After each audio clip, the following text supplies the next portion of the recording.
Segundo muitas interpretações, o livro de Daniel profetiza no versículo 9:27 a chegada do Anticristo, que fará uma aliança com muitas nações por 7 anos, ou seja, uma semana, que será interrompida após 3 anos e meio, quando o Anticristo cometerá um ato abominável até ser destruído por Deus.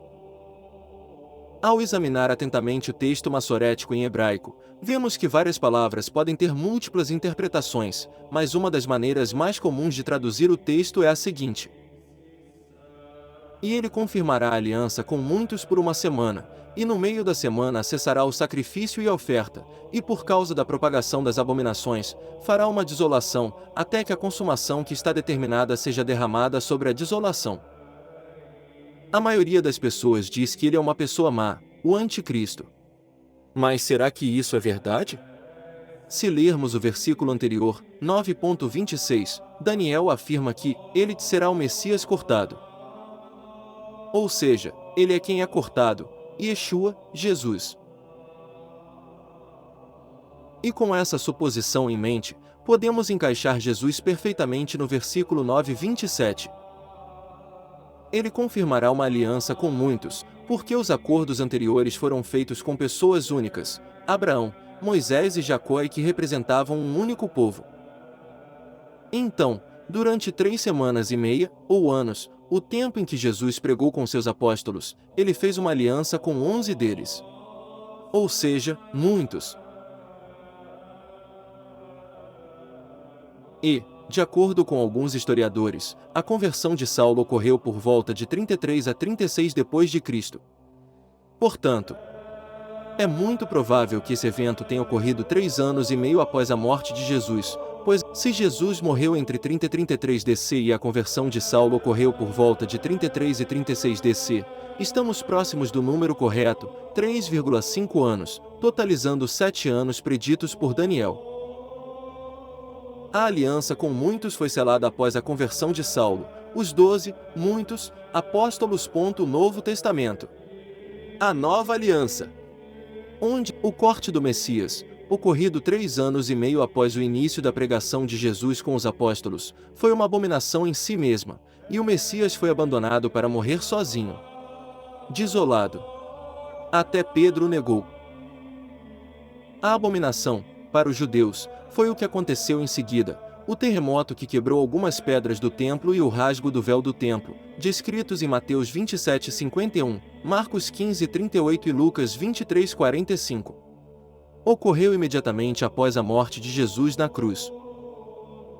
O véu que separava o Santo dos Santos do restante do Templo de Jerusalém rasgou-se de cima a baixo, simbolizando o acesso à presença de Deus, aberto através do sacrifício de Jesus, segundo as interpretações cristãs. Esse foi o fim da necessidade de ofertas e sacrifícios, pois Jesus realizou o sacrifício supremo. A partir daquele momento, todos os sacrifícios e ofertas perderam o significado, pois Deus não os aceita mais. E a palavra no texto massorético, mais frequentemente descrita como asa ou espalhamento, é de fato usada também como roupa, vestimenta ou vestido. No Antigo Testamento, rasgar as vestes era uma forma comum de expressar extrema dor, tristeza ou angústia. Essa prática servia como uma demonstração pública de turbulência interior, significando profunda perda ou desespero. Deus, estando no Santo dos Santos, rasgou suas vestes ao rasgar o véu ele mesmo. E, fazendo, negou o acesso restrito a si, Deus, através dos sacerdotes do templo e revelou-se nu, como na cruz, tornando-se ele próprio o templo sagrado, desolando de sentido o anterior. Esta abominação que constituiu o abandono e o não reconhecimento de Jesus como Filho de Deus, foi mencionada pelo próprio Jesus em Mateus 24:15 quando ele disse: Portanto, quando virdes a abominação da desolação, de que falou o profeta Daniel, no lugar santo, quem lê, entenda. Esta desolação da abominação não se refere a um evento único, mas sim a um processo de abandono de Deus e de rejeição do verdadeiro Messias em detrimento do Anticristo. Iniciou-se em 8 de julho com o sacrifício de uma novilha vermelha, que negou o sacrifício eterno de Jesus, disfarçado de ensaio. Durará 1290 dias até a adoração do Anticristo e da sua imagem.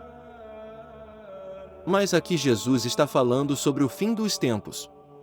Aqui, Jesus está nos alertando que a mesma desolação abominável, isto é, o abandono de Deus, ocorrerá no futuro, quando o povo de Deus mais uma vez se afastará dele e se voltará para o anticristo que virá.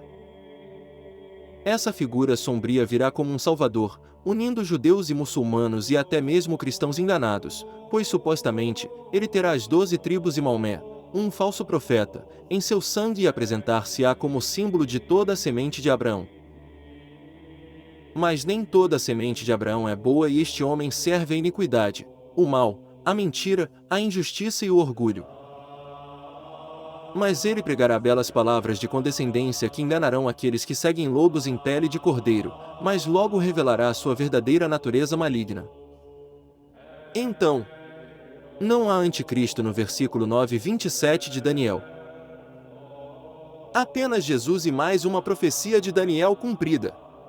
E há ainda o cálculo de datas que o sacrifício de 8 de julho, previsto em vídeo postado neste canal a 28 de junho, que permite afirmar, com bastante propriedade, que o arrebatamento ocorrerá a 22 de setembro deste ano. Por isso tem ainda algum tempo para compreenderem a verdade da salvação, ou seja, de reconhecerem Jesus como Filho de Deus e arrependerem-se dos vossos pecados e pedirem perdão de forma genuína. Da mesma forma como perdoam a quem os tem ofendido. Assim poderão usufruir da graça de Jesus e serem salvos dos tempos muito complicados que aí vêm. Deus vos abençoe com a sua graça e vos dê discernimento para abrirem os olhos à sua verdade que é de facto a única.